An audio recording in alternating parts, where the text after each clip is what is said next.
What's up, guys? Welcome to today's video. So guess what? On the video today, I actually had a special request. So I had a question on Instagram and it was from Melissa. And Melissa asked, she said, love everything that you do. I was wondering, would you be so kind of showing us how to cut layers on shoulder length hair?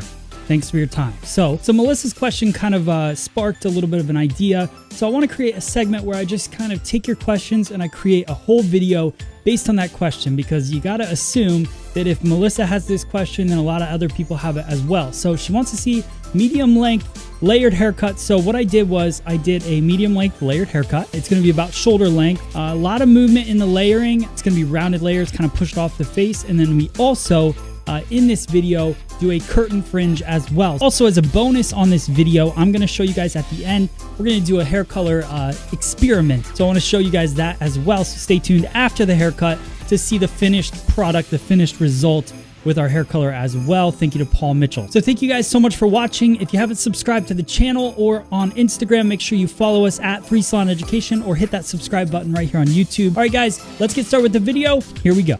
All right, so we're going to start off today's video by taking a center parting. So we're just going to work our way right down to the crown, and then I'm going to find where the head starts to curve right in the fringe area, and that's where I'm going to draw my triangle right straight down the hairline. So notice I look for that hairline because I'm looking to work with similar density throughout the entire cut. I twist up that triangle, clip it out of the way. That's literally going to be the only section that we really take throughout this whole cut. So it's going to be pretty simple in that aspect. So now I'm going to add in Paul Mitchell Neuro Prime. It's a nice blow dry primer. It's got a nice medium light hold. I put it in the hair, helps protect it from heat. So I'll put it in there. It helps control the hair while I cut it, and then it helps with protecting the hair when I blow it dry. So to start this haircut off, we're going to work on the left-hand side of the head. And basically what I'm going to do is I'm going to work my way back this entire section until I get to where the hairline starts to drop into the nape, into the back of the head, right behind the ear. So working off the curve of the head, I really want to create almost a concave feel to the sides of the cut. Nice short layers, skinnying up the bottom, and just creating layers that really fall nice around the ear, and then remove that weight from around the sides. I'm also taking some density away from the outer perimeter of the cut, which we're going to cut at the very end. So a few different techniques we're going to throw into this, and things I think you'll find very valuable in the salon as you're working. So notice I didn't start this haircut by cutting the length. I'm really working on the interior shape first. So everything's getting elevated up. I'm going to create layers that push off of the face. The way that you do that is you cut the hair towards the face. So I'm over directing everything over that very first section. So it becomes a stationary guide, taking vertical partings and pushing the hair. You can see I'm pushing it right over top of that first parting that I took, that first section that I took. So everything's going to section 1.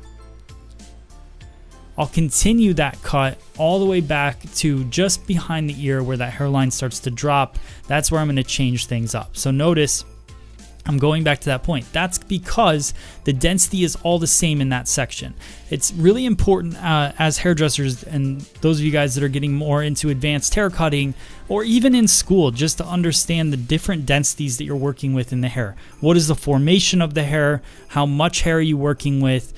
How does the hairline flow? Because when you look at the hairline, that's going to determine the outer perimeter of that cut and kind of the density throughout it. So the sides, I'm cutting both the same. So now we're working on the right hand side. The only difference is you always want to free up that bottom, that elbow, when you're cutting concave shapes. So I'm standing in front of the head, pulling everything to me, which tends to be a little bit easier anyways because you're pulling it towards yourself.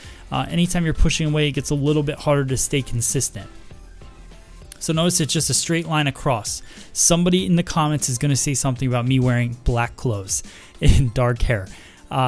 It's okay. Look at my fingers. Look at the angle. You can still see the hair if you look at it. There's a couple highlights that pop through in there.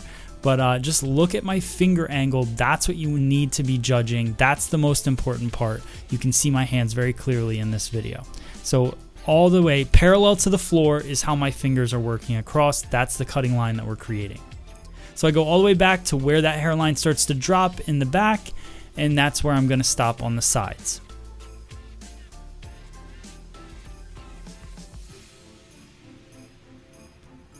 So because I'm over directing everything to the front, all of those layers are starting to get longer towards the back, and that's really the goal. You also have to look at the head shape. The head shape is curving a lot in the back of the head. So it curves not only in the crown area, but then around the occipital bone as well. So I'm now not going to cut concave, and I'm going to work just a straight line, still parallel with the floor, across, and I'm going to cut more square layers or balanced layers in the back. So my guide is now going to be traveling. It's not going to be stationary. So I'm going to cut my first section, and then I'm going to work my way across that way. So you'll see everything's over directed straight up, and we're going to hit the over top angle. So you can see that everything's just coming back to that previous section. So we're traveling across the back of the head, creating a balanced line horizontally and vertically.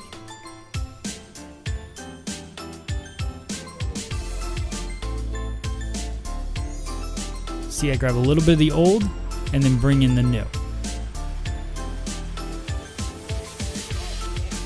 I'm working my way all the way over to that hairline. Everything coming straight up, parallel to the floor, straight up in the air.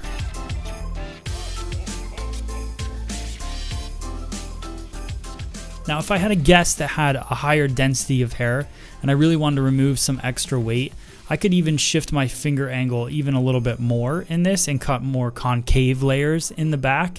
That would take out some more weight. If she had high density, then maybe I would go in with some point cutting instead of cutting a blunt line. That tends to take out a little bit more weight. So there's different options based on the density of your client's hair.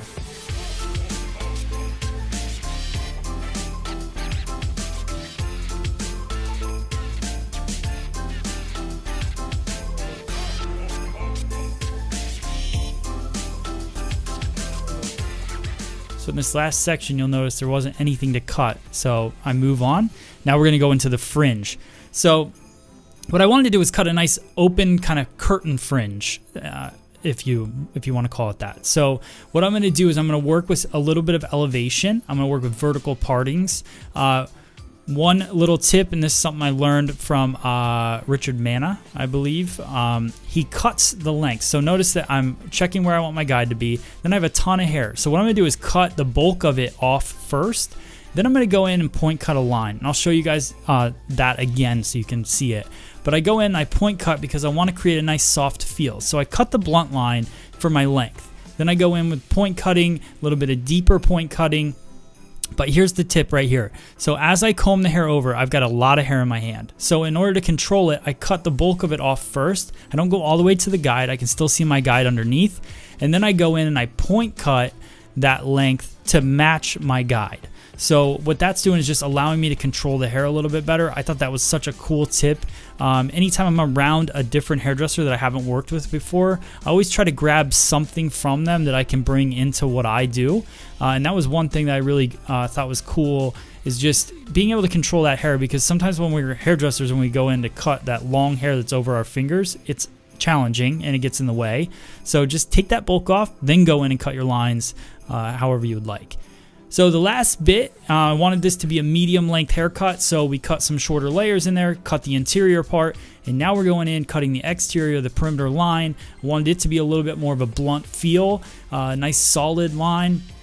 So I'm just cutting everything at that one length, and the layers will kind of come to life from there. So cutting off, making sure all the hair looks nice and healthy as we work through it. And this is a great medium length cut for your guest. So now I'm going to blow it dry. I'm going to use Paul Mitchell Lift. We're going to do some color real quick too, because what I wanted to do is I wanted to play around with, Paul Mitchell sent me their new VG series. I used it in a past video to make a blonde, but they have a level 5. And I was like, well, if it's a violet gold, then what does it look like at a level 5? So thought I'd put this all over the head and get a really nice idea for what that tone looks like. Thought you guys might find that interesting as well. So we're going to deepen her to a level 5. Now, definitely one thing that I've noticed about this color is that it's got like kind of an iridescent feel. So when it hits the light, you get different shades from it. It's a VG, which you would think is violet gold, but it's a neutral base, so with a violet kind of overcast. So I really love the violet tones that come through on it. You're going to see it in the end result, but that was kind of one of my favorite things about this color, because you're always looking for a nice violet but that looks natural. that kind of has that natural undertone to it, and a lot of them are kind of fantasy color looking. So this one to me just has that violet hue, that richness to it, but still violet, which I really love, and I think you guys will love in the salon as well. So check that out on paulmitchell.com. And that's it. I hope you guys like the cut. You can see the layers. You can see the opened up curtain fit